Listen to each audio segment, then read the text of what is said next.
And welcome everyone. I wanted to highlight before we get started this picture. This is happened during the China ban of Bitcoin mining, and I thought it was perfectly illustrates what we're about to talk about today because this is about a government who banned Bitcoin mining. And if you look briefly at it, you might uh, think that this is kind of like a bouquet of flowers. And I think it shows that there's actually a lot of beauty in Bitcoin mining if you take the time to learn about it. And I wanted to throw it to here, the panel, because governments against Bitcoin mining is kind of inflammatory. But do you think if it's even fair? Do you think it's even true in 2025 with everything that's happened in the last 6 months or so? And I'll throw that question to Frank, and then we'll just come down the line. Well, no doubt, what we saw in Canada, and Hive being the first crypto mining company to go public, was a year after going public, the accounting board, who's the auditor's auditor, reports to the Securities Commission. And they were told that no major audit firm is allowed to audit anyone in crypto mining. So there was a scramble for everyone to go and get auditors, new auditors. And that was the first sort of stage of seeing that. And you saw that also here in the US, where the SEC weaponizes the accounting board to go after all the major audit firms and auditing anyone in the industry. So it does happen, and you can see that idea spreading to places like in Sweden. We've had to deal with that, but we just get through it. You know you're in a good business. You're doing a lot of great things. We recycle our heat. We innovate in so many ways. So you just have to keep pushing through it. I agree with all that. We certainly have seen some challenges. I know that the EIA came out with an emergency order last year asking miners to provide all of their information, a lot of information we consider proprietary about our consumption, what type of mining units we had at every facility, what our power rates were, a lot of information that would have given away our margins and a lot of information that would be considered competitive. Thankfully, we're able to defeat that, and I do think the tide has turned. Though I think in the last 6 months, as you said, we're seeing a new era. I'm excited about it. Can everyone hear me? I feel like this is like sensory deprivation on some level. But I would also agree. I think that when we talk about, look at a macro global perspective, every jurisdiction is different. And of course, in a country like China, hair trigger regulations can move an industry overnight. But one country's loss is definitely one country's gain. And when that happened, we saw a lot of Bitcoin mining compute capacity come to the US. And with that, with any large electricity user or new industry, there's going to be a lot of questions, especially if it's ill understood. And Bitcoin mining really is at the center of finance, technology, and energy. And so you can get a lot of skeptics from different angles. But I do agree that what we're seeing now is definitely at the federal level, a lot of support in the US anyway. And at the state level, still some varied opinions that I think we get through it, really. When you guys are thinking about where to put your operations internationally, how much do you guys think about the regulatory risks and the jurisdictional risks? And I know, Frank, you just said that you're moving to Texas, right? So Yes, I stayed out of the U.S.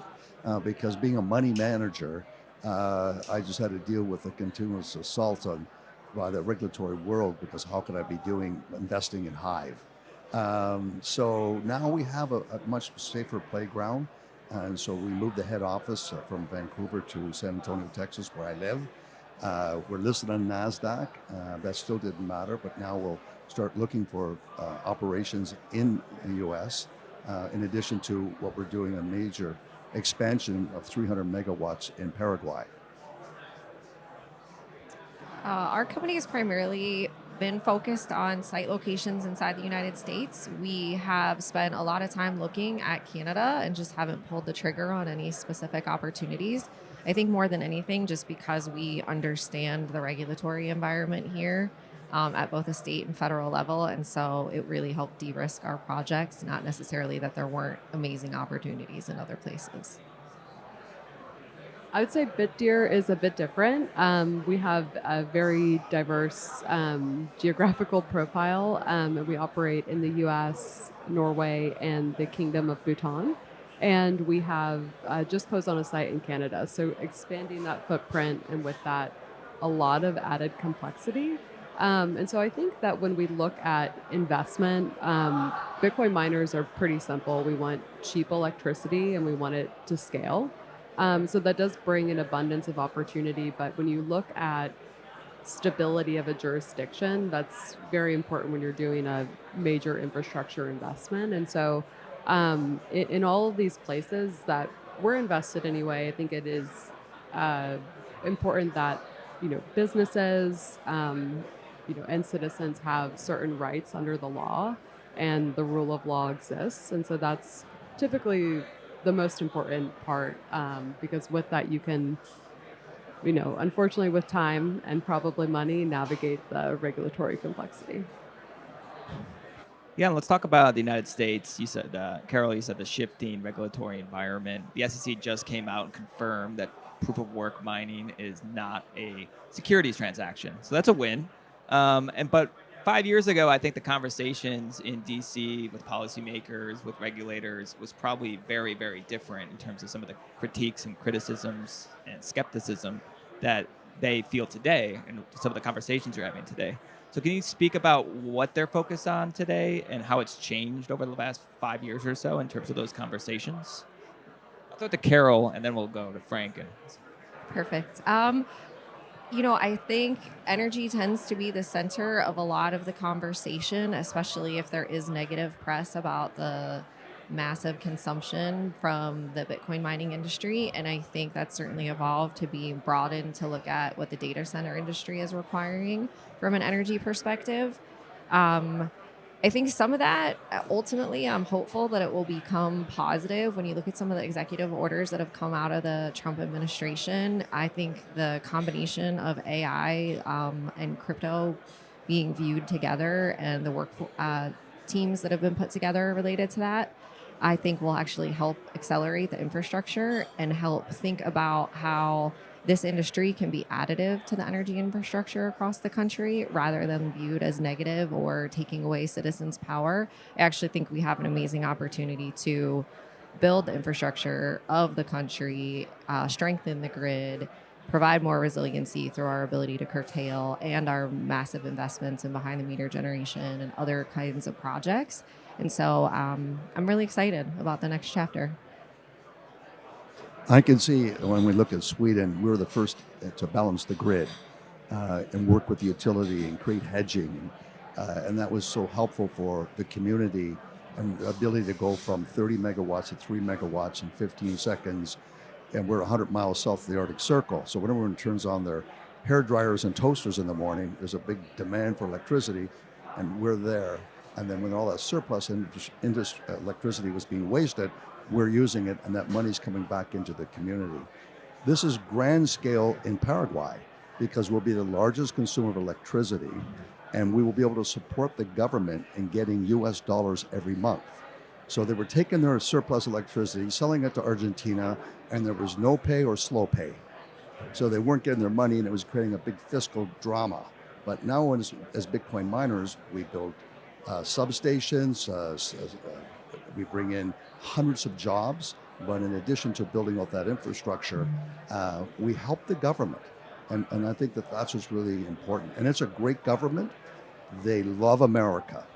They are so pro-America, it's hard. There's no other Latin country that's like Paraguay, because in 1870, President Hayes stopped genocide where Uruguay and Brazil tried to take over Paraguay. And it was America that came in. So one of the biggest states in Paraguay is Hayes State. So that's another sort of safe idea when you're going into a country. What is their feelings towards our country? I didn't know that about Paraguay. That's really interesting. And I think we're certainly in a moment of shifting geopolitical dynamics. So it adds a lot of complexity. But I do agree with what we've been discussing. And I think Carol mentioned something which is about the press and how that shapes public opinion. And so you think about Bitcoin miners, it's an ill-understood industry, and we use a lot of electricity. And then you think about hyperscalers. Big tech is probably not everyone's favorite in the face of public opinion.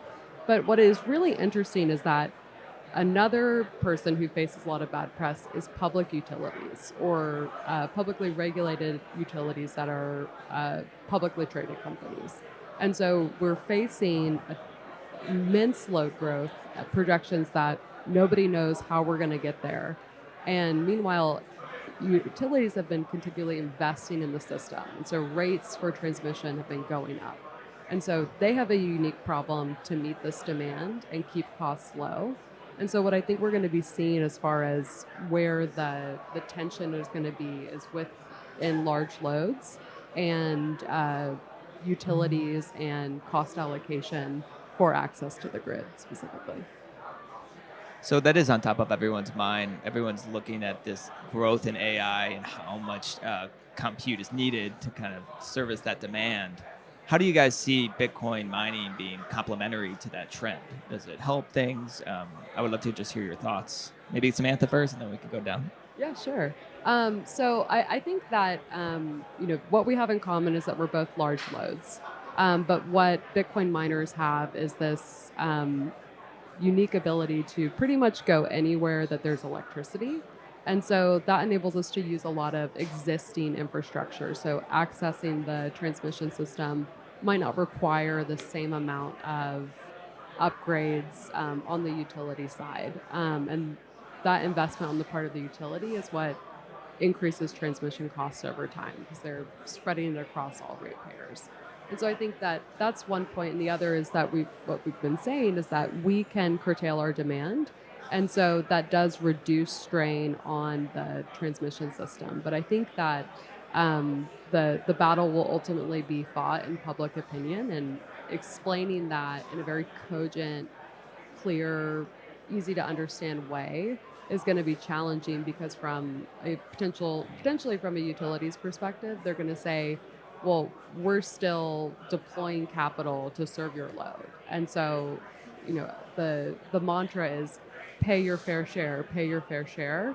And so I think that's going to be, on one hand, it's complementary and intuitively complementary, but on the other, it's going to be challenging to wrangle all the stakeholders to come to a common consensus there.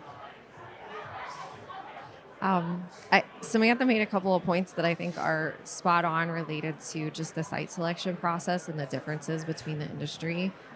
So if you look at a Bitcoin mining facility, we really do have the ability to go anywhere where there's transmission capacity and generation capacity.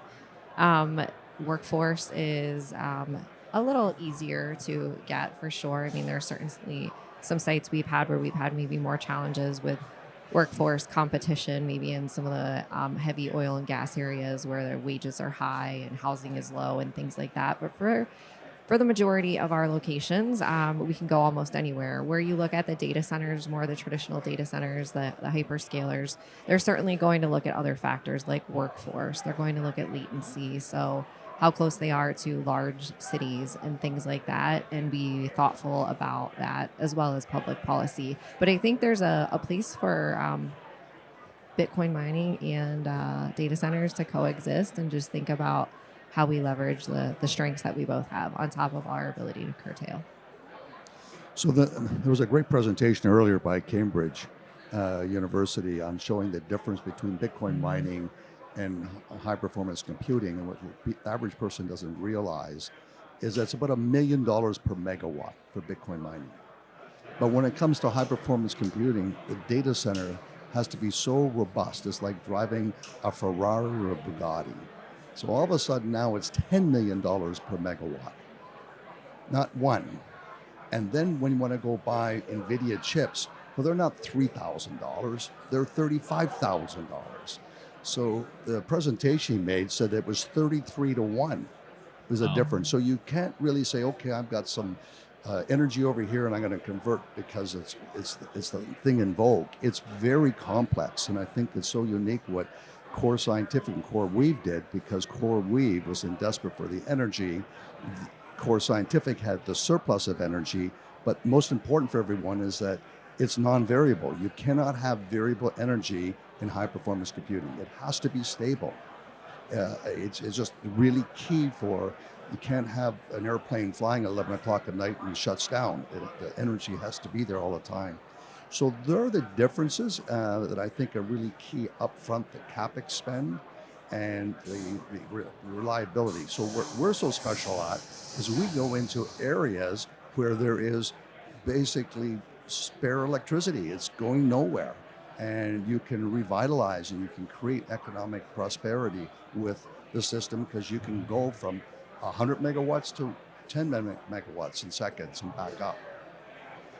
Yeah, I've always been attracted to that narrative of Bitcoin mining. I think the BBC just highlighted in Zambia gridless and how it helped the local community there, which was amazing, just providing low-cost electricity that they'd never had before, bootstrapping the electrical production for communities. You know what they did in those places? They got big dams built, but they forgot about the power lines and the substations. So you're going from high voltage down to low voltage, and you have to spend at least $15 million per 100 megawatts of a substation. They weren't built. So the electricity is going nowhere. Oops. In comes Bitcoin miners. Okay, we'll build the substation. We'll take electricity to villages. So it's a big win. Yeah, and it's amazing. It's just the positive impact that Bitcoin mining can have on the community. I mean, you talked about the job creation already and all the energy benefits, grid stabilization. And governments against mining. I think all of us on the panel would agree that they're not really against us as much anymore, which is an incredible thing. But it's not the time to, press the brakes. It's actually the time to probably press the gas pedal. And what would you want to see, like more wins? Like what would you like to see the governments do to further embrace this industry, to make it easier for you guys to operate, to be even more supportive of this industry that could provide all these benefits? Throw it to Samantha. I think that definitely what you said really resonates, which is that it's incumbent on us to not feel complacent, or we can catch our breath because it's been, some dark times mixed in with the good. But we definitely have to continue the education and pushing our value proposition to the communities we operate in, local policymakers, up to the federal level. And so I think that probably what is interesting is I think most people in the Bitcoin mining industry and just in crypto digital assets more broadly have said, give us regulation so we know how to be compliant. How can we work with you or meet the standards? Because right now there still are no standards. And so I think that's one piece that could be helpful, but then just more generally, fair treatment for the different parts of the economy that we touch or different industries that we touch is going to be important for our longevity. At least speaking for the U.S. specifically, I think there's opportunity for the government to think about supply chain and some of the challenges that are happening right now. I mean, they're looking to accelerate digital infrastructure across the country for, AI and Bitcoin mining and other crypto load, but we know that there are 2-3 year long lead items that are becoming even more challenging to get. You put the impact of tariffs and some of the unknowns related to tariffs on top of that. I think there's definitely a benefit for the government to help on that front, whether it's through getting U.S. manufacturers to increase their construction and equipment capacity that they can develop, or thinking about tariffs in a little bit of a different way. I do think that's interesting because in the first Trump administration, a lot of the transformer manufacturers actually moved to Mexico to avoid tariffs. So I do definitely agree with that. I think more should be coming to a conference like this to be informed and enlightened and feel this energy. I think that's really important because I would see all these investors, RIAs, buying these Bitcoin ETFs, and they do not know what a Satoshi is. So you can scratch your head and you say, wow, we do have a big job ahead of us to educate what are all the benefits that we provide. But I think it's very promising because America's taken the leadership in creating boundaries and want to keep the innovation here. So I think it's a spectacular time to be in the industry. And look at the size of this crowd. It's a 4Xer from last year. Absolutely. The last question I have for you guys: governments can be supportive through regulations, as we've spoken about today, but they can also mine it themselves. We've seen governments around the world, and Bhutan is a prime example. Mara's partnered with the UAE in some projects. How do you see that affecting the mining industry as a whole? Nation states actually getting into mining themselves. And as a business, how are you guys preparing yourselves for that eventuality, where maybe we see a lot of governments, private-public partnerships, things like that, evolving over time? Let's throw it to Frank, and then coming down, and then wrap it up. Well, it's also, I believe, in Ethiopia that they're in the deck, and you look at the cap deck of funding, and Tether is there, and other players are there, and so you are seeing that in the legislation. I think it's just another way for them to be able to participate and get some capital. I don't think it's going to crowd it out, but most important, to go into the HPC question earlier, you need to build, first of all, the substations, and you need to build a platform for the data center. It's a stepping stone to go to high performance computing if that energy is stable. So I think all this development really will fast track the great epic giga digital economy we're part of. We're riding this big, huge wave.